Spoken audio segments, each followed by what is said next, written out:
Fọlá sọ ọ̀sán tó jẹ́ o. Ṣadé ẹ gbà mí. Ṣadé bá mi gbé. Ṣadé kí ló dé? Mọ́mí. Kí ló ṣẹlẹ̀? Bá mi gbé. Jẹ́ ká máa gbé lọ sọ́sìpítù. Ó yá. Jẹ́ lọ sọ́sìpítù. Ẹ má gbé mi lọ sọ́sìpítù. Wọ́n ìta ṣe ní gbé lọ sọ́sìpítù jẹ́ ká lọ. Mọ́mí. Mo lọ oògùn ni o. Oògùn? Irú oògùn wo ló fún lò? Mọ́mí mi ò fún ní gbogbo.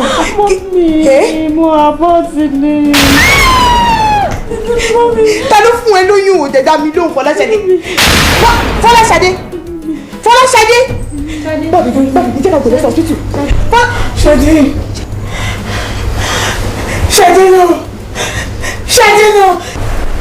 Ṣadé! Ṣadé! Ṣadé! Ṣadé! What is it now?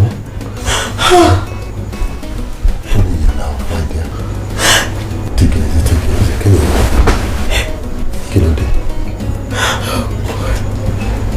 Ṣadé. No, take it. Kí ló ṣẹlẹ̀ sí Ṣadé? Kí ló dé? Kí ló ṣe Ṣadé náà? Ṣadé lóyún.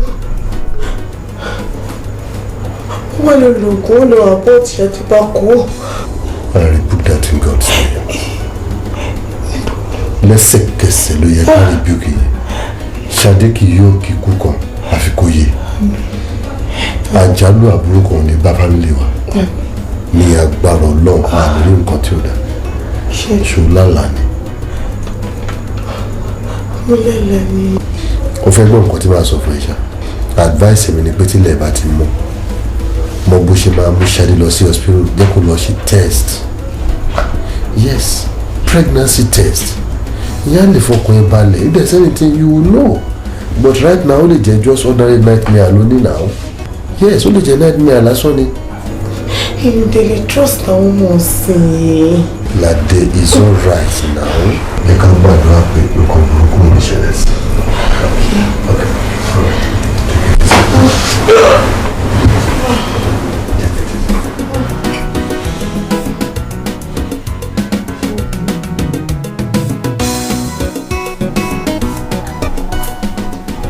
Ṣadé. Yes, Mama. Olúwabùkún mi. Yes, Mama. Mi ì fẹ́ kẹ́ wò mí gẹ́gẹ́ bí ìyá tó rorò. Kì í ṣe wípé bóyá mo háàṣì mọ́ yín. Ṣé rí nǹkan tí mò ń bá yín sọ? Tèmi yé mi.